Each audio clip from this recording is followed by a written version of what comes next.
I sent for you. I don't know how to begin.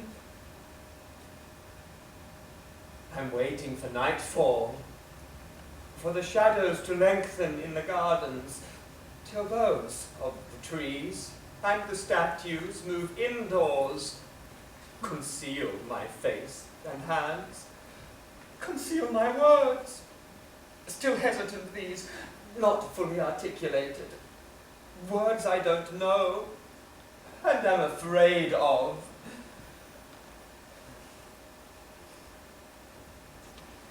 I sent for you, all unready yourself, before you could catch your breath, before you go for your bath, with all the dust still plastered over your handsome face. You turned red. The sun's caught you. You didn't listen to me. You never wore the March ring I wove for you. And all the down from the forest thistles in your hair. Look, there's one bit like a ball of fluff. How light it is. And that one there, you might say, resembles the tiny jaw of some apocryphal animal. It's biting the curl right over your eyebrow. Here, let me remove it.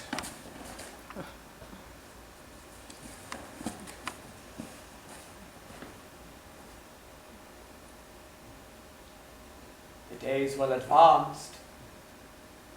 It heated up early. You can feel it on the fabric, on the wood of the furniture, on your own skin, like a sad postponement.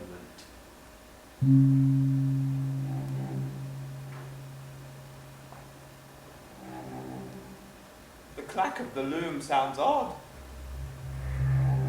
Black space in the room spreads out to the road. Everything looks outward, is diffused. Even I, though I remain in the house, though I keep my eyes shut in order to concentrate, I can feel it. I am not self-sufficient. I gaze out through my eyelids as though they were glass. I see you so clearly in the forest. I see the slide of your throat when you drink at the spring. No, I tell you, rather, outside things get into us. An admission as general as fate. We're suddenly crammed to choking. We comprehend the previous void. This void that's no longer bearable. And where can you find fullness? Suffocation. The sanctity of privation. Wasn't that what you said? I don't really remember now. Was it privation you said? Or denial?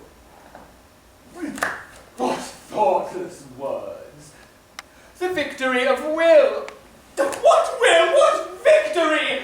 You said something harsh, unforgivable. A dark hill after sunset, darker than the bed of a blind man.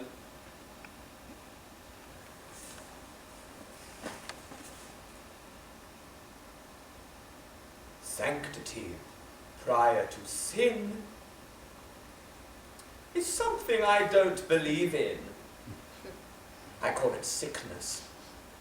I call it cowardice, sacrifices to the gods, pretexts for dodging suffering. The gods are invisible. They offer no proofs. That's probably what we're seeking. No, not our own sanctity. Just a shadow to hide in.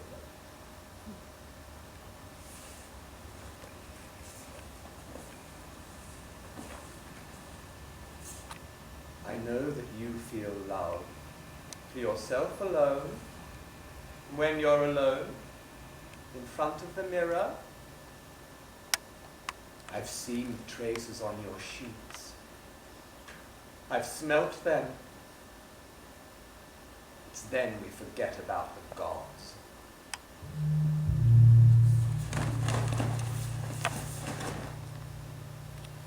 By the way, how did your hunting go today? I could never understand one thing about hunting, and you, unlike the others, never brought your fine trophies home. No rare birds with fine plumage and golden beaks. No stag's antlers to mount on the walls like everyone else does, getting a special pleasure from them, one curved pear sprouting over another, like the plan of a Byzantine church, like a ladder ascending into a calm, serene sky. I've heard that antlers may be the calendar of a stag's life. Is it true? You've brought none back. Everyone says, what a good shot you are. I've not seen it.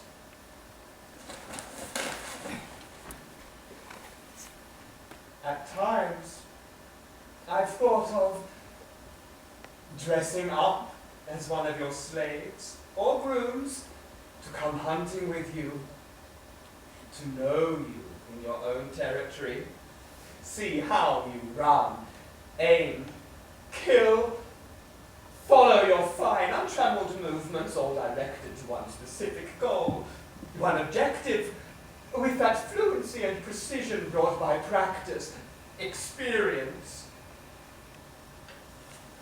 I so much wanted to know you through some total attachment, through whatever passes beyond mere obedience into ecstasy.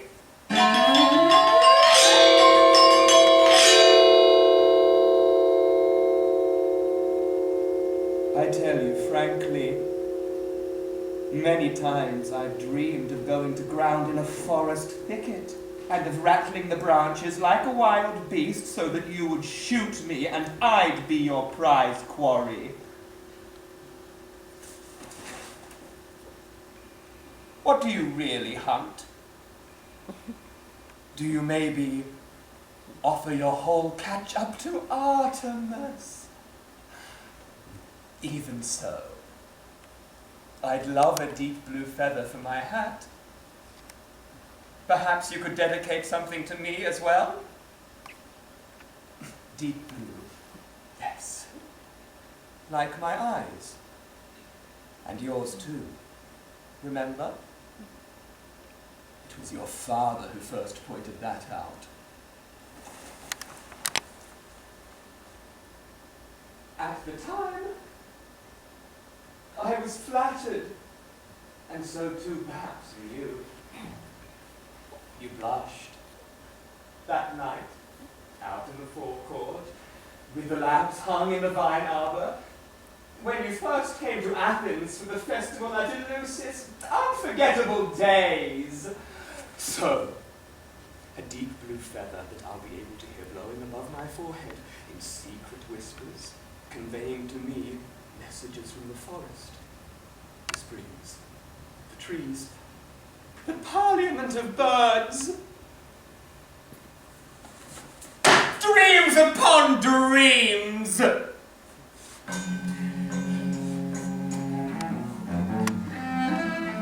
I've often thought about it. Each feather hides a blood-stained hole.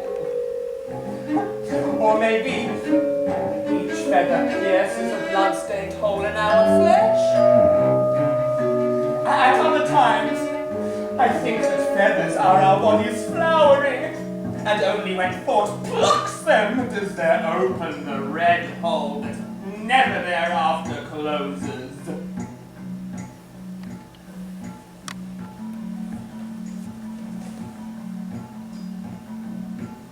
It may be that you too sometimes have ideas of this sort. Perhaps you too know that uncertainty always bears witness to something deep and certain, tragic, very probably, even bestial, a sacrifice to desire, a Linnaean desire. It takes pleasure in hiding in roseate or shining golden clouds its new heads. It takes pleasure in playing with a red string at its fingertips, in setting its severed heads on a silver tray decked out with coloured ribbons, in pulling the nails from the wall and setting them upright on the bed, playing thus with our one head, itself being many-headed. And besides, what can we do? The game gives us pleasure.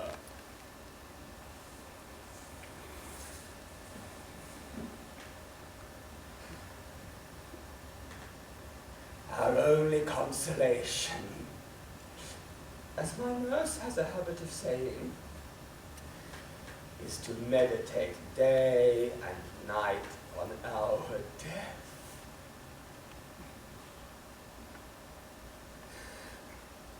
But when is that?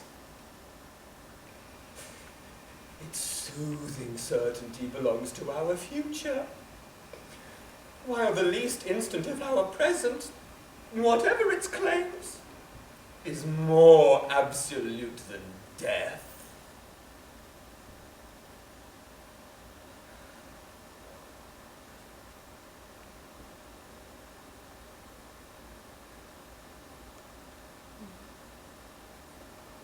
We should never have come here.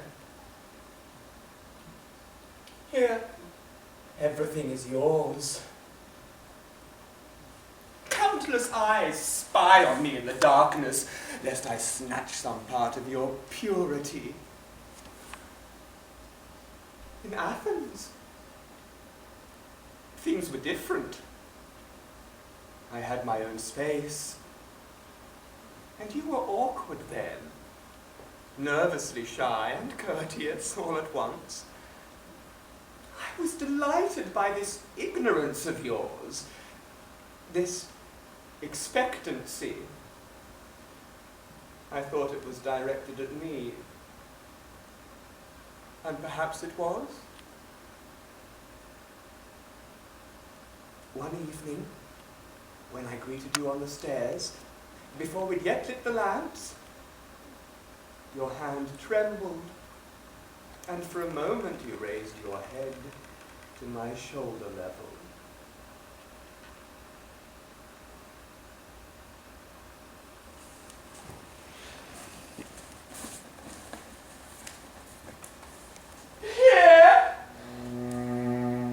You are the master, with your slaves, your dogs, your horses, the statues of your gods.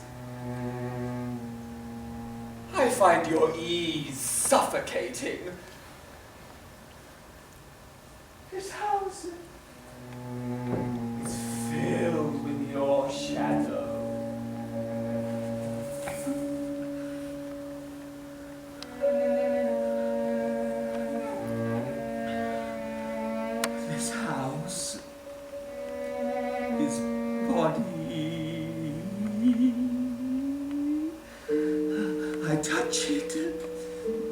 It touches me. It presses down on me, above all at night. The flames of the lamps lick at my thighs and waist. They linger with a tiny shiver below my left ear. They bite my nipples. Their saliva gleams, burns me, cools me, reveals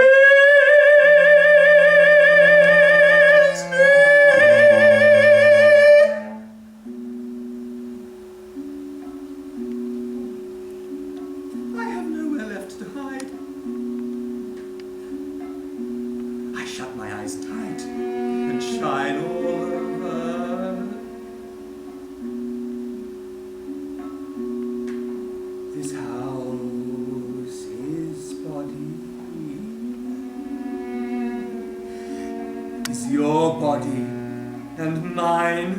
together. I begin to walk, and the sheets trail from my feet as though after the act. I go to put a glass or a plate on the table, and from my fingers hangs that familiar chain of yours with the tiny cross on it. The one they say the goddess gave you. The one that used to hang on your breast, that shimmered from your flesh. Yes, I stole it from you. I remember your childish perplexity when you lost it. Your guilt, your fury, how your eyes flashed, how the blood rushed to your cheeks. I saw the blood course under your white skin, rise from legs to breast, check at your knees, run back to your belly, your thighs, your arms, the line of your throat, swell out and flush your nipples and lips, as though your whole torso were in erection. One red spot is still left on your jaw. The old nurse and I both joined in your search for the chain. We ransacked every room, the yards, the kitchen, the stables. I watched you on your knees, hunting under the tables, under the beds, there, at my feet in surrender, for me to observe the lines of your body, its changes of pose with each movement.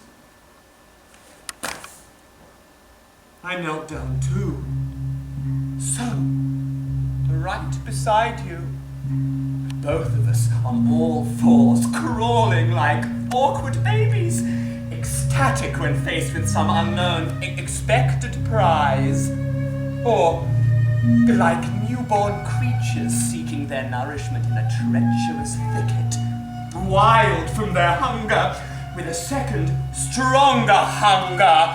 I, the experienced one, the overmastered, and you, the unknowing, so haughty, delightfully innocent, adorably innocent.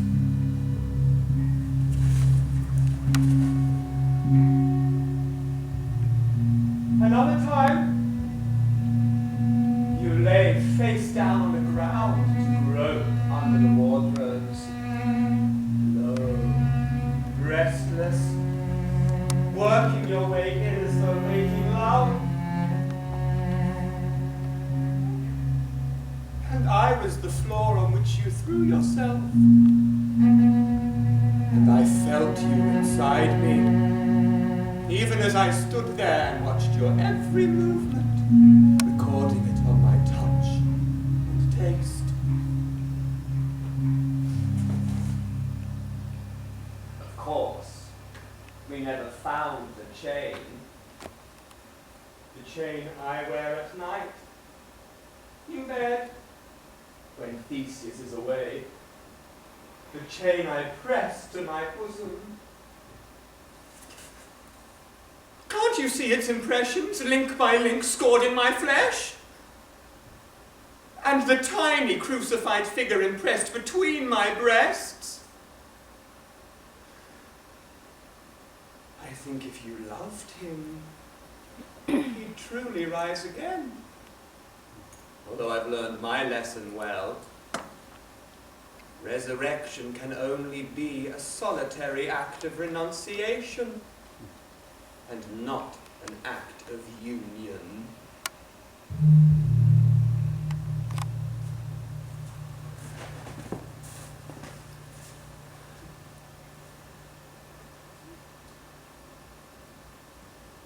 No. I have no complaints against you or my fate. From time to time, only awareness of whatever misfortunes are ours can keep us above misfortune. In a deep, behind space.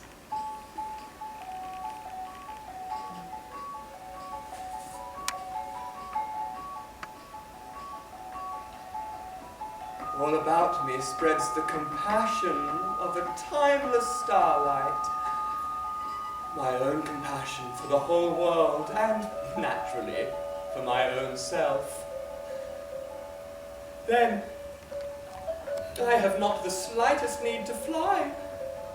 Being there, in the altitude of the dream, and my decisive will. Alone with myself, released from myself, cut off from my separate elements, at one with the universe, and the ropes that bound me, hands, feet, throat, now severed. There, I can hear them fluttering, and the soft brush of their lips against earth and heaven. From up there, I watched them lighting the street lamps below, one by one. The lamplighter went by with his ladder on his shoulder. Little by little, I recognized those sad, shut-off streets revolving around themselves, the streets I too had walked, that were saddened on that account, and I grieved that I'd lost them. I made out our own house too, the marble stairway lit up by the two lamps of those naked statues. That's my window, I murmured. That's Theseus's. But I'm not in there. I'm not in there, I repeated. I've escaped. I've broken free from confinement, mortality. I imagined your expression. Perhaps I imagined your grief. Yes. Yes, you too will grieve. My fine clothes hanging empty in the wardrobes, or thrown over chairs, or on the bed. Oh, my sandals under the bed. On one lies a dead moth. I shall never wear them again. And at the precise moment when I felt my ribs released, expanding in a deep sigh of relief, a knot pulled me up short, that miniature crucified figure impressed on my breast, and the knowledge that I shall return. And I was already in there, in here, in my place under the lamp, at table, staring beyond the glasses, above your shoulders and your indifferent eyes, out through the distant window toward the translucent night where I'd escaped for a little, and from which I'd returned, sadder, older, and as though humbled in a state of angry pride to measure and test my actions against your standards, to cut bread very carefully with the big bread knife so as not to score the tablecloth or the wood, nor scratch your little finger or my own!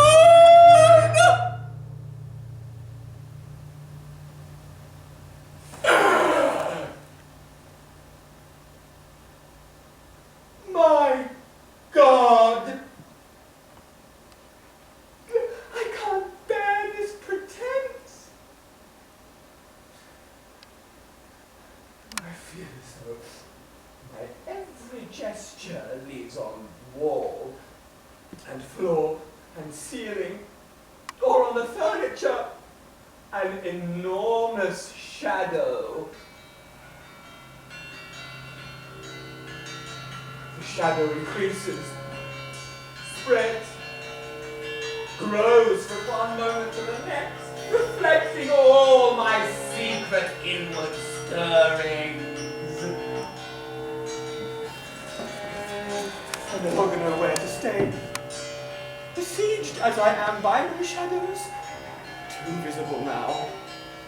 Standing out, I feel in the crowd, betrayed, a sight to all eyes.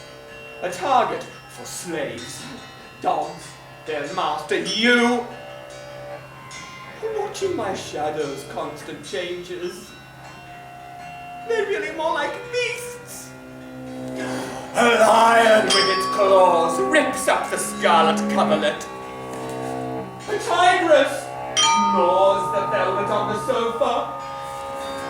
A dolphin leaps into the mirror with a harpoon in its back. A doe trails the curtains from its horns like a bridal gown, completely hiding the fields, the springs, the vineyards, and the vintage's reddened feet. A buffalo bears off the table from the garden into the dining room. The glass drops. The two servants look up. I grasp the scissors and try to cut out material for a tunic. From the sound, it's as though I were cutting the hair of one of my shadows. At the street corner, the basket seller turns and stares.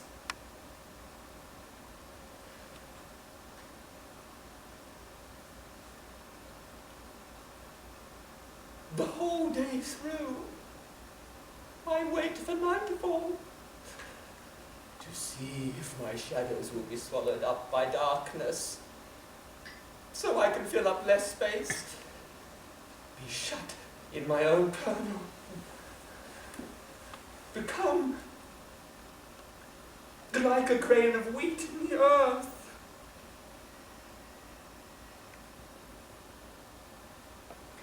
I cannot do it. My shadows are not absorbed by the darkness. On the contrary, they usurp the whole of the night. And then once more I hang on as best I can for daybreak. For the crow of the cock on the fence. For the sounds of the road outside. The tramp of knife grinder, potter, itinerant greengrocer, fishmonger. For the clatter of hammers in carpenters' or marble cutters' workshops. For my shadows to separate off, one by one. Let me share them, not be alone with my lone self.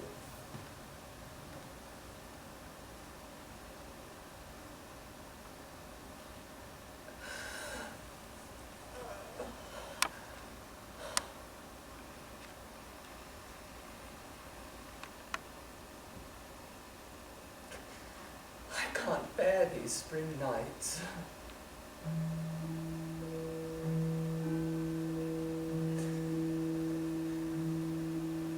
Vapors rise from the earth, condense, press on you, oh, so gently, flesh to flesh. A shiver runs through the air, moves from one room to the next, enters that third chamber, the rose-coloured one, where you sleep. The horses' hooves stamp in their open stalls. What unspoken words are heard? What suppressed screams? The sounds of flutes, lyres, stars. One lone oar in the water, something that goes through me at even-spaced intervals, up to the spasm of pleasure, and beyond to the new spasm, and the next one, inexhaustible.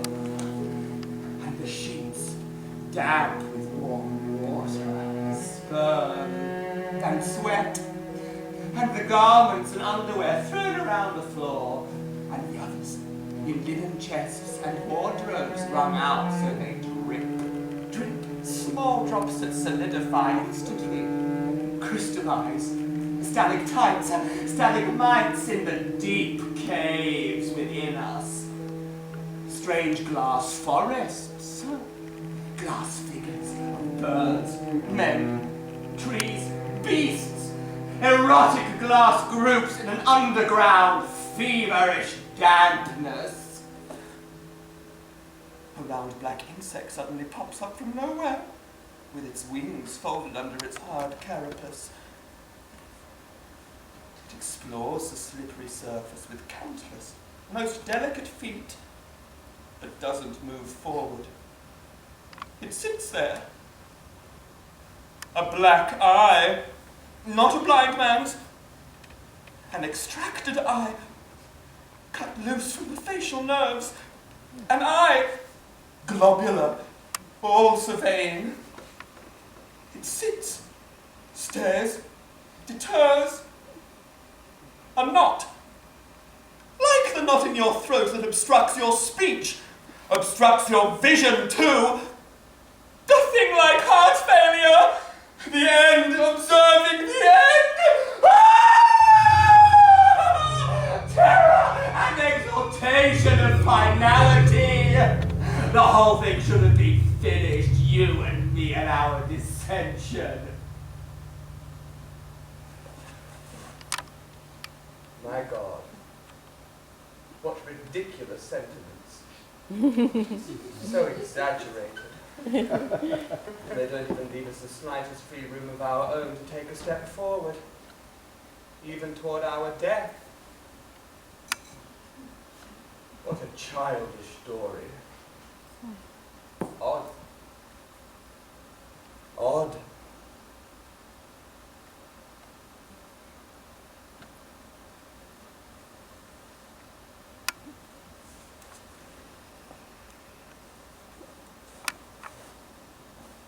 Really? Why are we to blame for all this? Who wanted it this way? Not us, anyhow.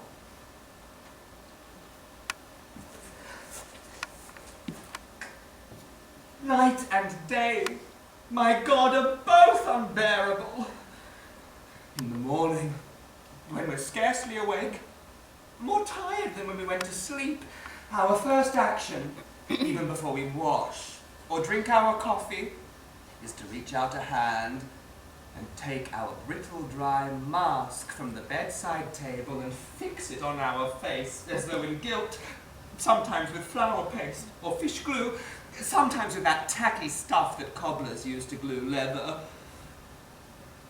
And all day through, you feel the glue drying, coming away bit by bit from your skin. There's the fear of direct contact with light, air, water, a hand, or your own hand. And on top of that, you're afraid that the whole mask may come unstuck from the involuntary contraction of a smile and fall into your plate of roast chicken at the precise moment when you're saying, I'm not hungry at all, so that there'll be revealed in utter nakedness your fierce, unassuageable hunger.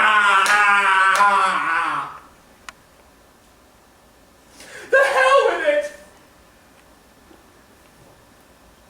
What can we say?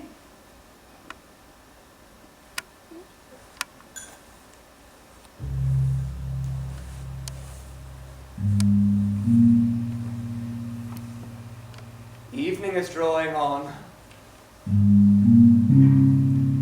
It's darker. I can't see your face. Better so. I can't see your mask.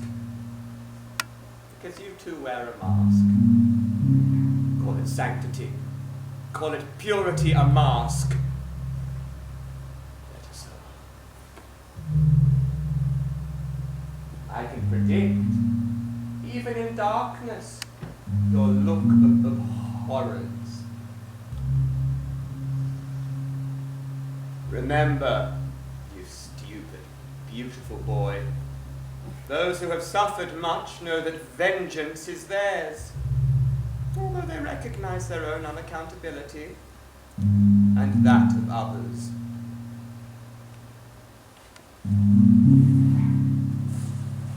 It's nightfall. here. The stars are out. They prick like thorns. It's not that compassion of time, the starlight I told you about. I'd forgotten that. Perhaps it too was a mask. Broader, of course. Gold, like the burial masks, transforming the fire of our blood into ambivalent blue. And for how long? In a little we hear our bloodstream again, fierier, redder, ascending to flush not only the face, but the mask as well, piercing holes in the metal until our bloody face comes out through the mask, eclipses it completely, tormented face, with the ultimate arrogance of the defenseless, with the daring to exist for a moment outside its mask, if only the final moment before or after its death.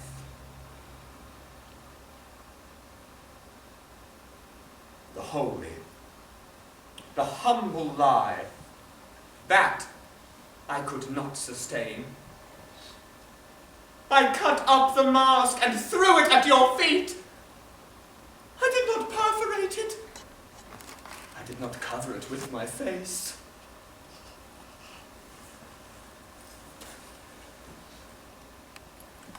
Yet now, again, I'd like to repeat to you, sanctity before sin, I do not believe in.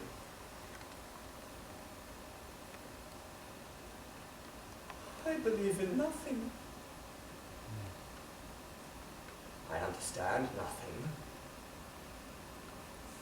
Each of us alone, each prescribed with a scarlet seal on forehead or back.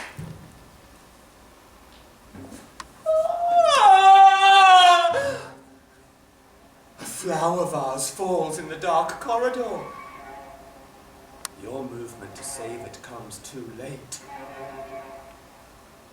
And the meaning of this delay spreads through the air. Later, a smell of warm sperm all night long. I understand. And this senseless attempt of ours to enter a hole in the wall, a tiny hole where a nail's dropped out, and to hold that nail in our teeth forever, with that special taste of rust, and plaster, and time. So what do we understand? What can we say? Perhaps you too saw him one afternoon, late, toward evening. The man with the empty suitcase who pretends to be lame. That is, perhaps, who pauses every so often from the weight of that emptiness, sets his case down on the pavement or on the steps, wipes away sweat with the back of his hand, and once again picks up the empty suitcase, listening to the rattle of two glass marbles inside it, one yellow, the other blue, as they roll and strike each other. This rattle is so plainly, convincingly audible that it seems easy for you to be dead or dying. You suddenly go out, through a door you know every inch of, onto a balcony that's quite unfamiliar, high above tall trees, roofs and chimneys, high above a wide sweep of windows. On their bright lit panes move the shadows of those who are dancing in the foreigner's house, while music, quite unconnected, is heard from the other, uninhabited side, where the hills grow dark, and the wagon bearing the two murderesses moves off right under the loneliest star, then I, too, eagerly appropriate my death. I distance myself, observe from inside a kind of temperatureless glass booth the comical movements and grimaces of the scared, the hopeless, the angry, the Theseuses, yours, the slaves, yes, comical, because I hear not a sound, not a voice, except for the rattle of the two glass marbles in the empty canvas suitcase. Everything's left, completely cut off from the atmosphere and from all causation, divided, alone, uncoordinated, lacking consequence, continuity, connection. Beautiful day.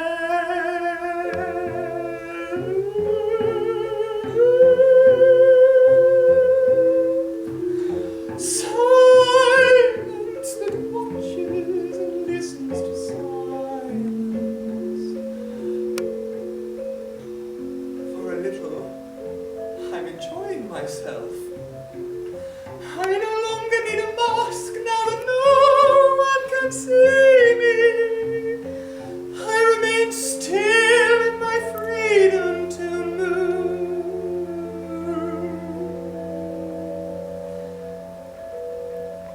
I see myself as a solitary corpse by the sea, right by the sea, until I suspect I am not a corpse. I suspect my own ruse. I know that genuine death neither approves nor judges. Perfect death, peaceful and terminal, is blind, deaf and dumb, like pure white. I know it! Then with my brooch pin I stab the tip of my left forefinger, suck my own blood with the deliberate gesture of a conscious child, so as not to scream, weep, yearn, being thus closed off, made little with eyes tight shut in my stifling body, from a corpse's self-pleasure. And night is deeper inside, further inside.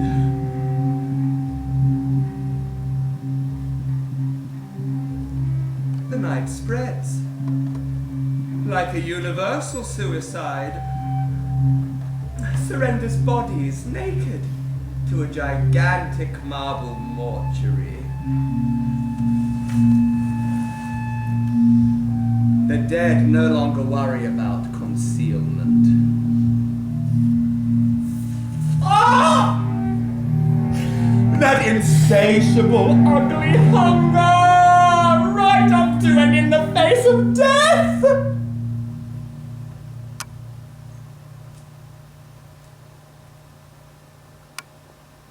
Why do you stand there as though turned to stone? In an attitude of disapproval? And perhaps with an expression of mockery, of sullied purity? Away with you now, and wash off the sweat and dust of your splendid monastic hunt. I won't light the lamp. Go now. Oh yes. And tonight, as always, I'd love so much to take you to the bath myself, to wash you with my own hands, to let my hands familiarize themselves with you. Your body I know so well, like a poem memorized by heart that I'm always forgetting. The most mutable and elusive thing in the whole world is the human body. Who can ever learn it? The nurse has described your body to me countless times, in every detail. Often, abstracted, I sketch you stark naked on the back of my cigarette packet. Later, I fill up the sketch with tiny daisies to hide you. And it's as though I were covering a beautiful corpse with flowers.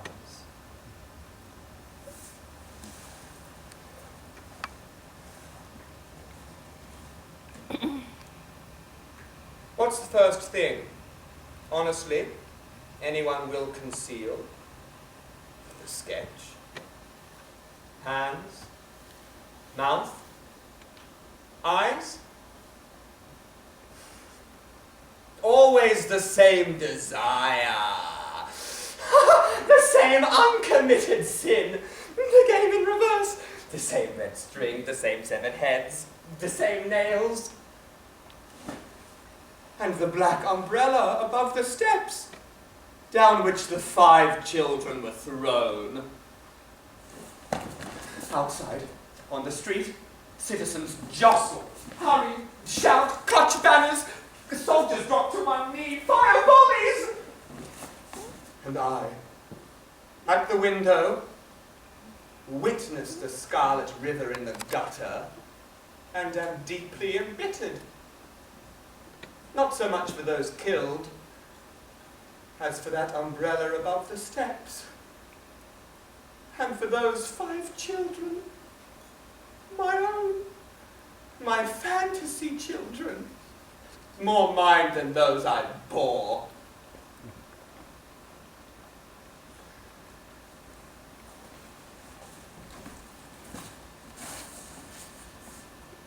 Do you suppose woman's purpose is procreation? Or could her involuntary purpose be love? The martyrdom and glory of mankind.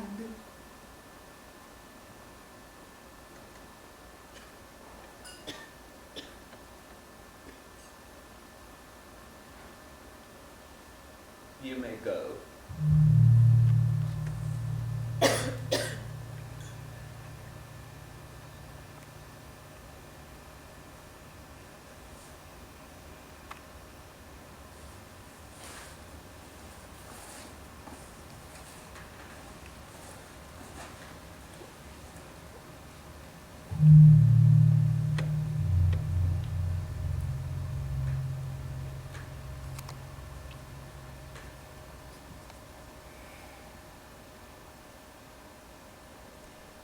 Listen to those frogs down there in the marshes. They've gone crazy. They too must know something. Perhaps one day you'll learn it as well. What use will it be then? Our own suffering, however slight, torments us more than the whole world's pain. And besides, what pain is slight? You haven't found that out. Well, I shall teach you it. And let them call it wrongdoing. One man's wrongdoing wars with another's, and sometime wins. But nature's wrongdoing, how shall I put it? That's irresistible, purposeless, unjustifiable. Why wrongdoing then? One's own life is the only wrongdoing, and death the only definite justice, even if always acknowledged too late. So go.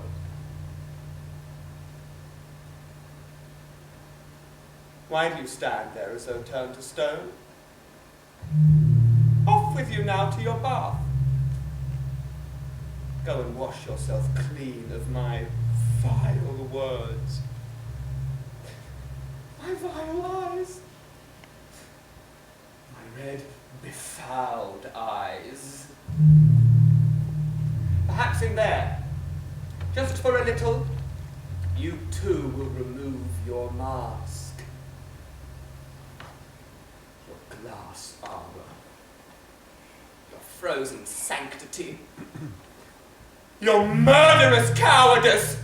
Begone, I tell you! I can't stand the insult of your silence! My vengeance is set. You'll see. A pity. You won't have long to remember it. What's up with those frogs this evening? Croak, croak, croak. What are they trying to say? And to whom? What are they trying to hide? What intoxication? What pain? What truth? What a beautiful, incorruptible night. Incorruptible. Incorruptible. What a beautiful night.